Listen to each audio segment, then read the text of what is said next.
Listen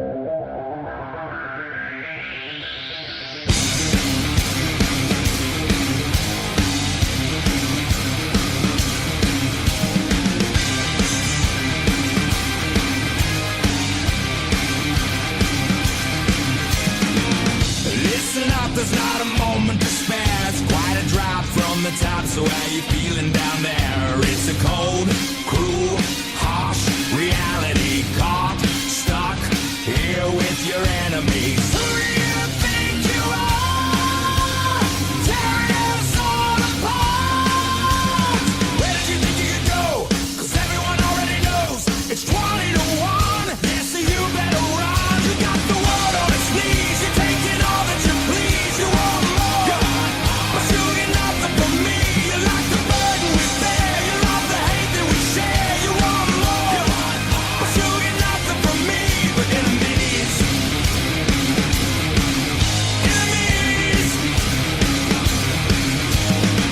You started something that you just couldn't stop. You turned the ones that you love into the angriest mob. And the one last wish is that you pay for it. And there's no way you're getting out of this. Who do you think you are?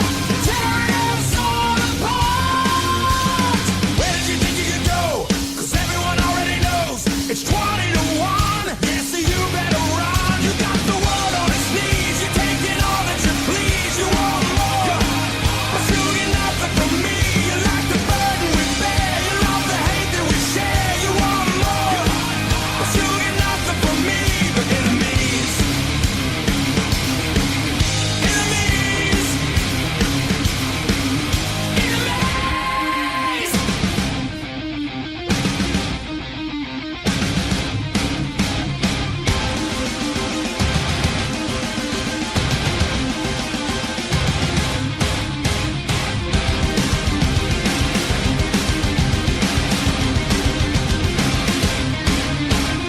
Where did you think you could go?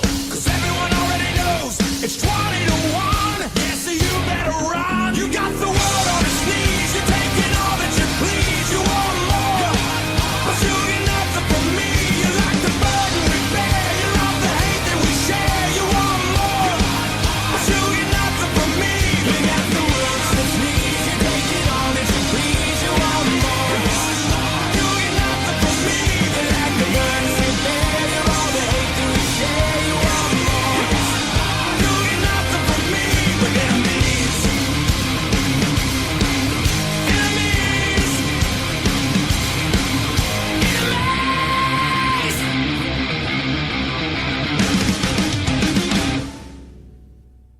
If you smell what the rock is cooking.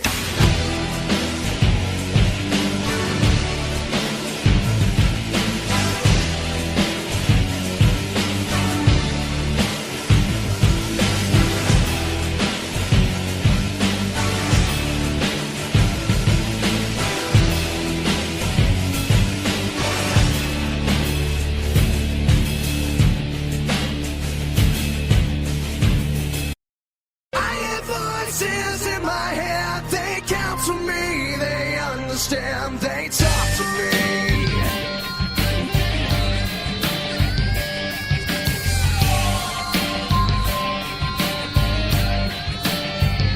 You got your rules and your religion, all designed to keep you safe. But when rules start getting broken, you start questioning your faith. I have a voice that is my savior, hates to love and loves to hate. I have a voice that has the knowledge and the power to your fate.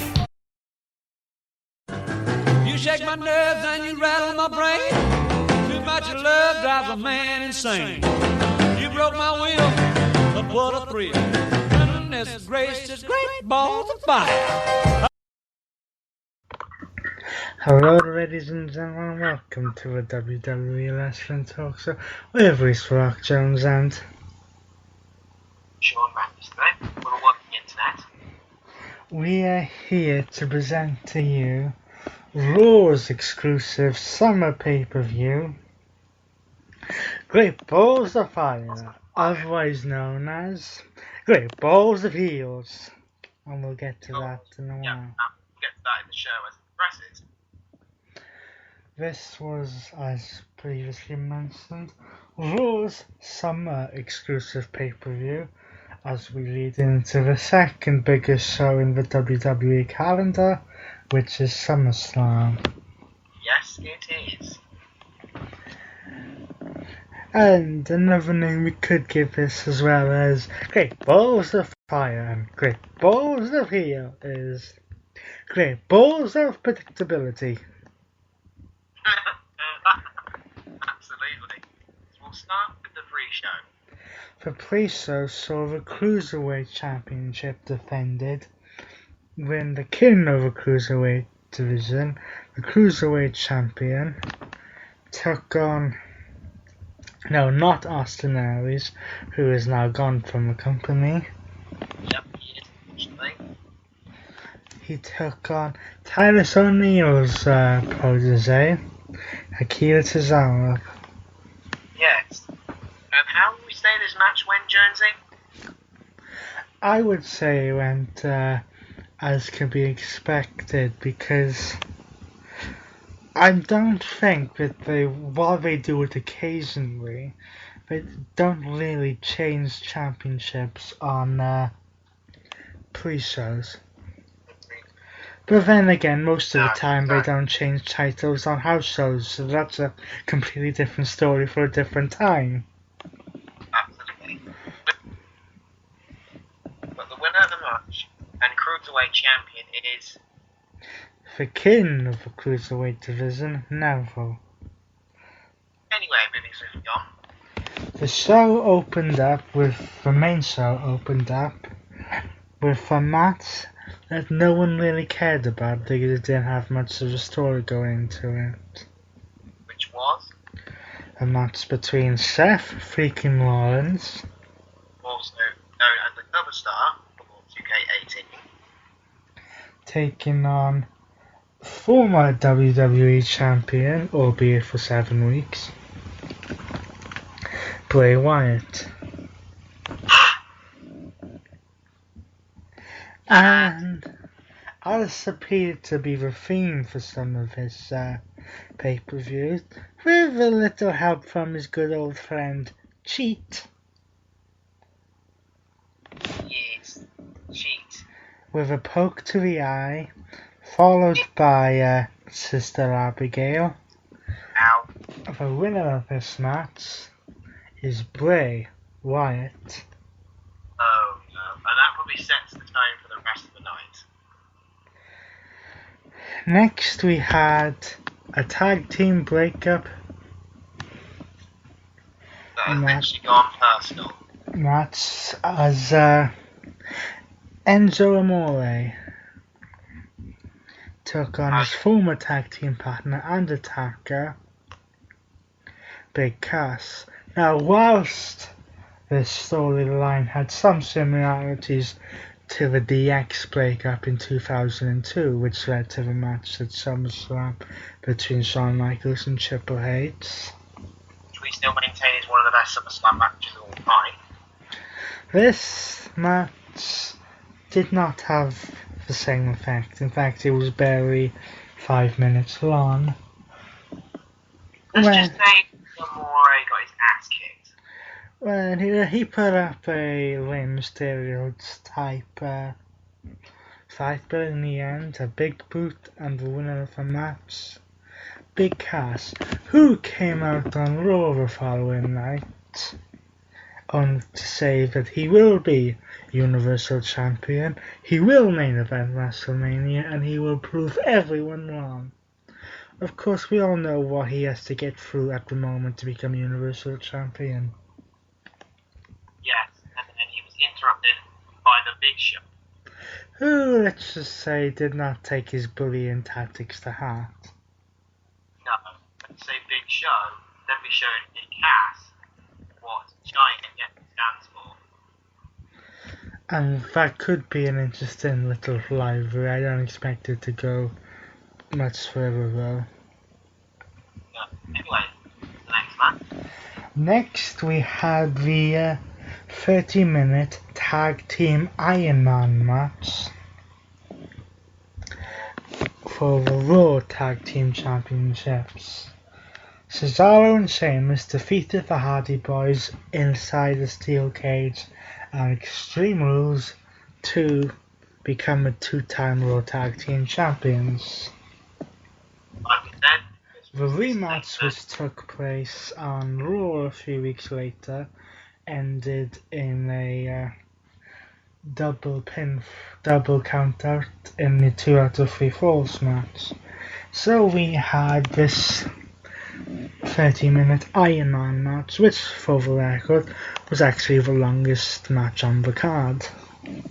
yes, 30 minutes. 30-minute time limit, and the team who picked up the most falls in that time limit would become Tag Team Champions. So, let's take a look at this, shall we?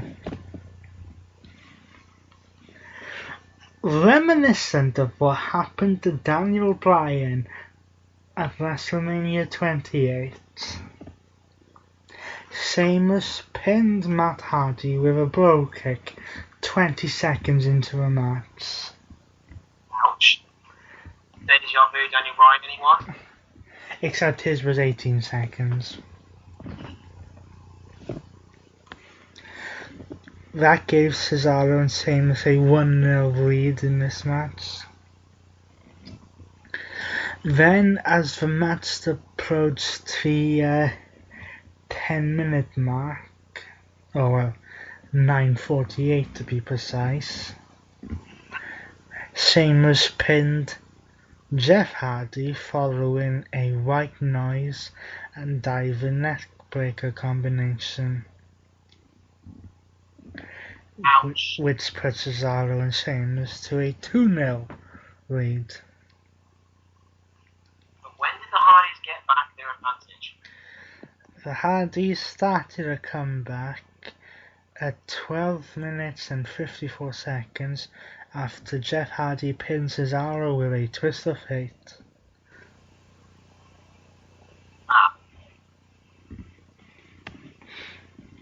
Then at 16 minutes 45,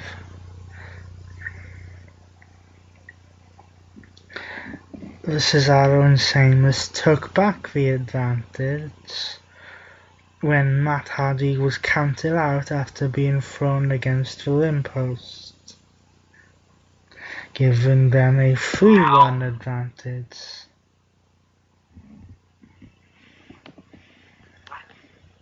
At 22 minutes and 57 seconds, the Hardy Boys started a comeback again when Jeff Hardy pinned Cesaro with a cradle.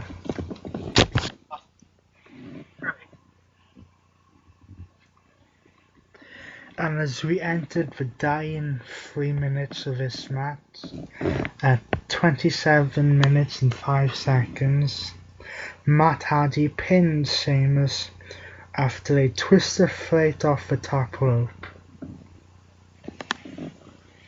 Good luck kicking out of that. Yes, good luck. That and had the scores at 3-all. And for the record, should an Iron Man match end in a draw, one of two things will happen. Either the champions will retain, or will go into overtime until there's a decisive winner. In this case, it went to a... At this case, we had a decisive winner with 30 seconds left on the clock. Cesaro was pinned. Cesaro pinned Jeff Hardy after Hardy performed a Swanton Bomb on Sheamus, which I know sounds weird, but the after effect of a Swanton Bomb can leave Jeff Hardy disorientated. vulnerable and disorientated. So when we hit the 30-minute mark, the winners of the match by 4 falls to 3 and the Raw Tag Team Champions were Cesaro and Sheamus. Oh, here we go again. Here we go. Next, we moved on to some women's action when Alexa, Harley, Queen Bliss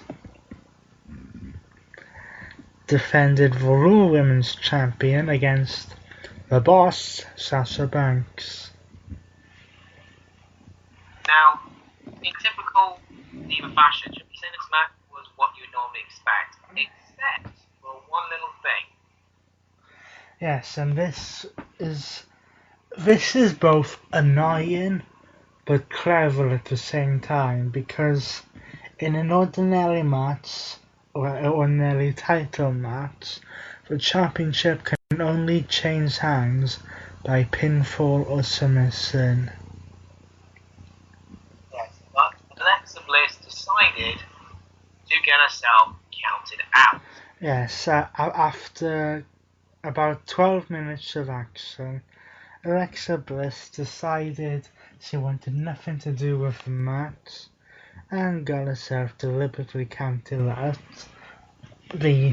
handing the victory to Sasha Banks, but still the Raw Women's Champion was Alexa Bliss. However, Oh, the action did not stop there, no. because following that, let's just say Sasha Banks wasn't exactly thrilled No.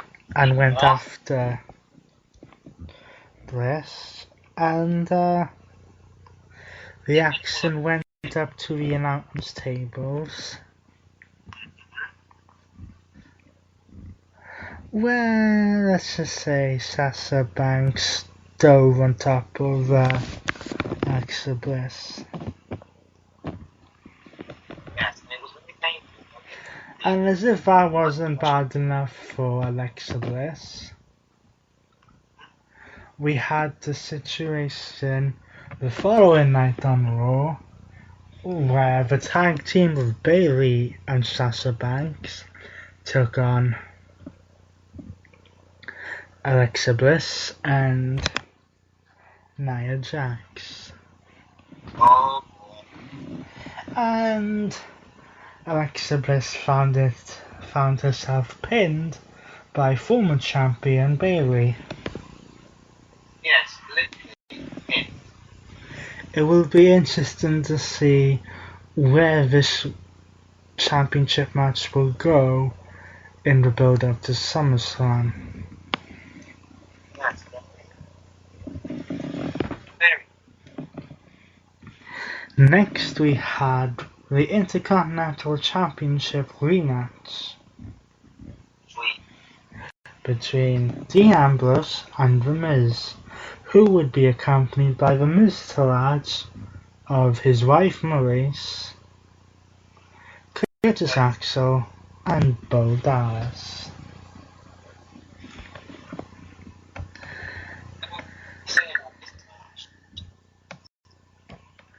All we can really say about this match is how the numbers got their advantage, because Ambrose had this match won with the Dirty Deeds, only for Maurice to put The Miz's foot on the rope. And then Curtis Axel distracted the referee, allowing Bo Dallas to attack Ambrose, and then The Miz to perform the skull crushing finale, which means that the winner of the match, and still Intercontinental Champion, is The Miz.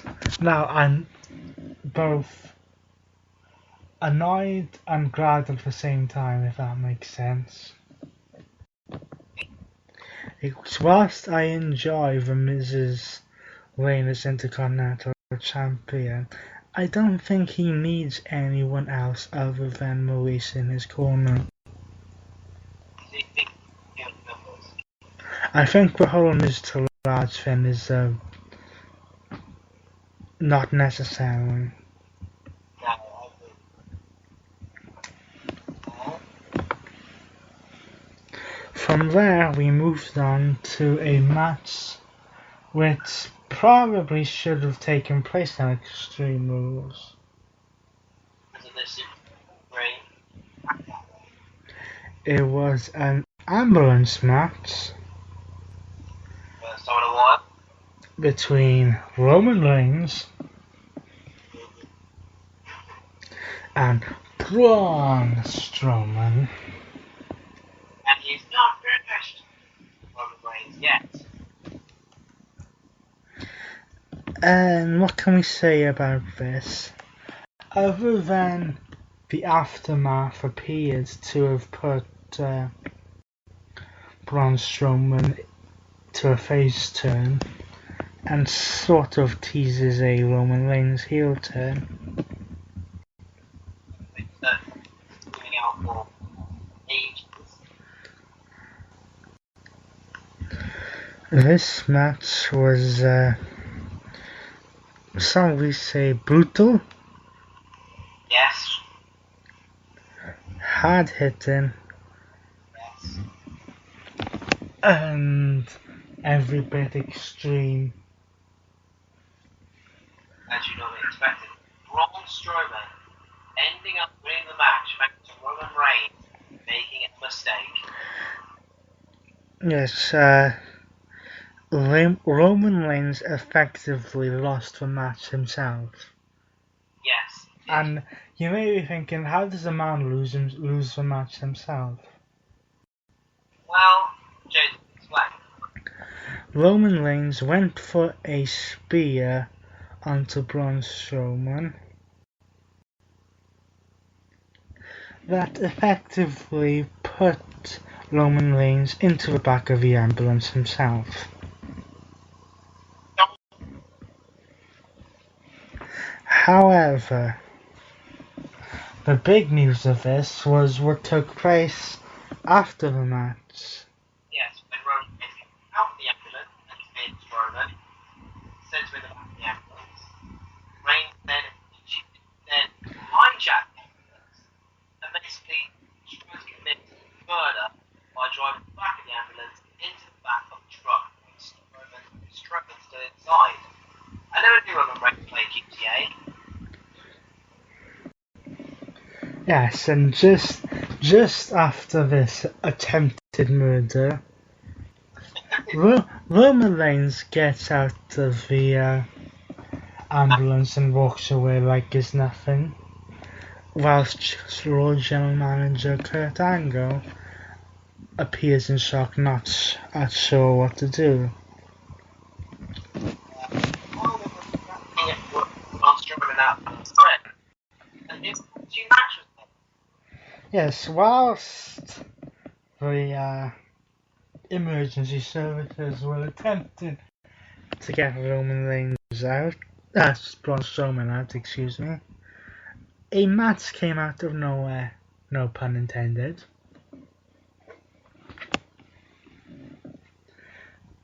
And this was a match between Heath Slater and Kurt Hawkins. Also known as Lemon. Now, I'm not going to say anything other than this was a 2-minute filler match, which Heath Slater won. But then we come back to the event that used the channel by get and Strowman walked out the human. Next, we move on to someone who most certainly does not appear to be human, Is Jonesy? as that is referring to the Universal Championship match,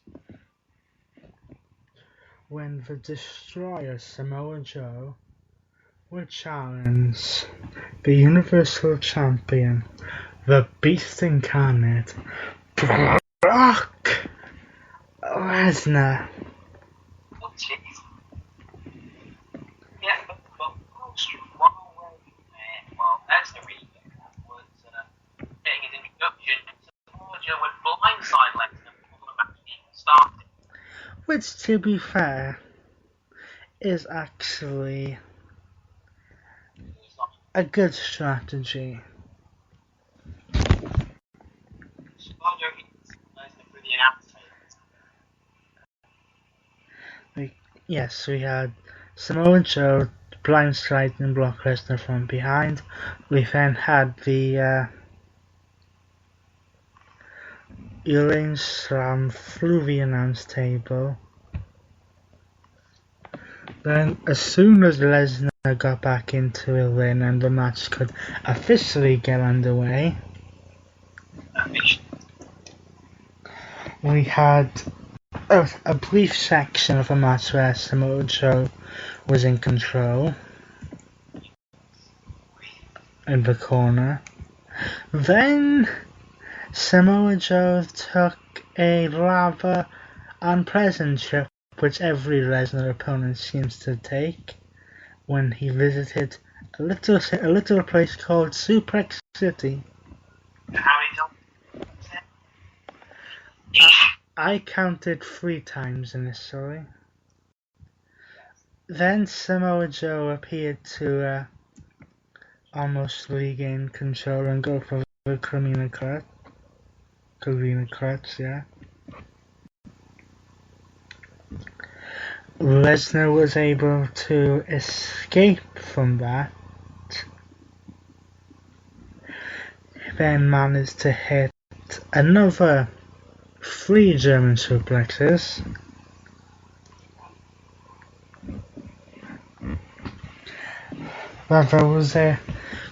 But just as things were looking down for Samoa Joe,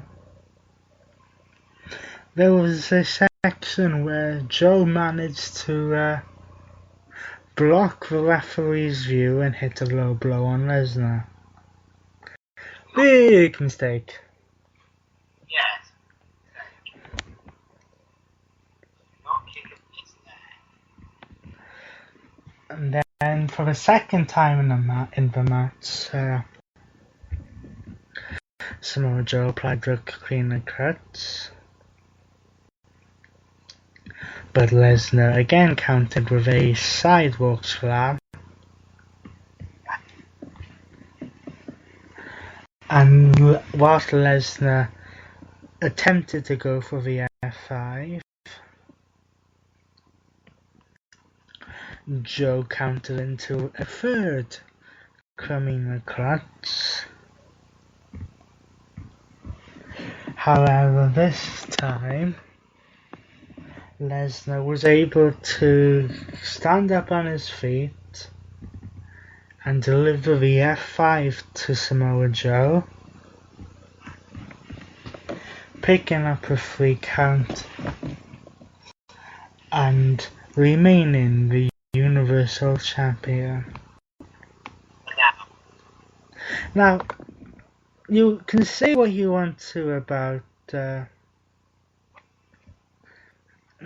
Brock Lesnar. He doesn't deserve the title and he doesn't work hard, blah de blah de blah.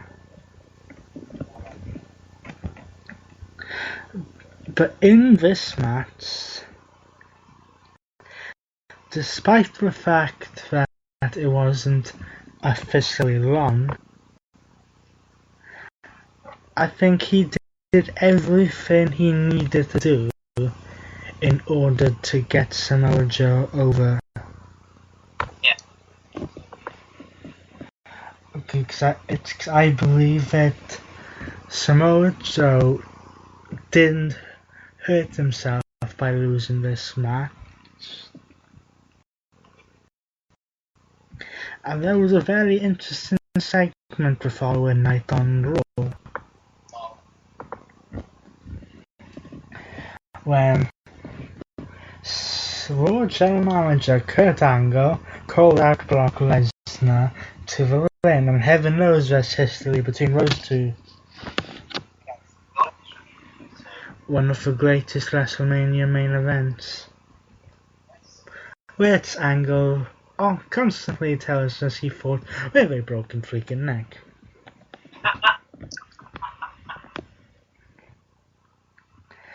During the event, we had Kurt Angle come out to announce what Brock Lesnar would do for SummerSlam.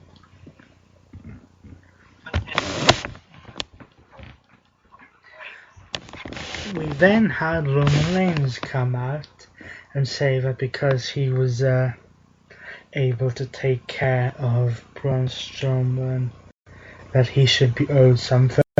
Kurt Angle countered that he had the nerve to come out after what he pulled, into which case Roman Reigns was like, you didn't know how to handle Braun Strowman, and he's never around to.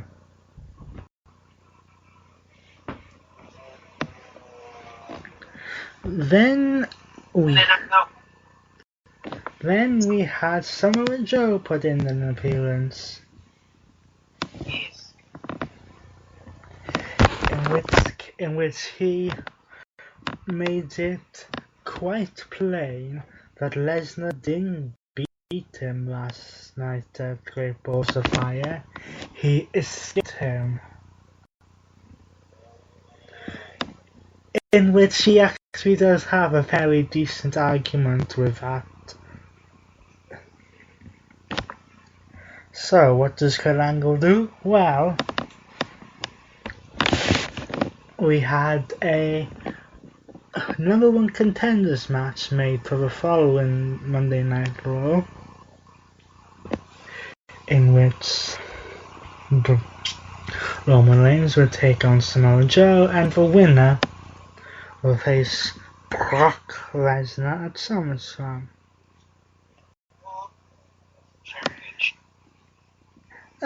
But I see a third party getting involved in that match, and his name is Braun Strowman. I agree. That for Balls of Fire. Also, we learned that next week we will be said in the Kurt Angle secret. Rumours are going could be Stephanie. Well, it wouldn't be the first time that they've done some sort of love angle between Kurt Angle and Stephanie. Not the first time. And that does it for Great Balls of Fire. That's what you name in history. Of great awful peoples. Join us next week when we return to the world of sensible pay-per-view names, when when SmackDown presents Battleground. And it will be a battleground. For more than one athlete. Until then, he's been, and I've been Lisa Rock James.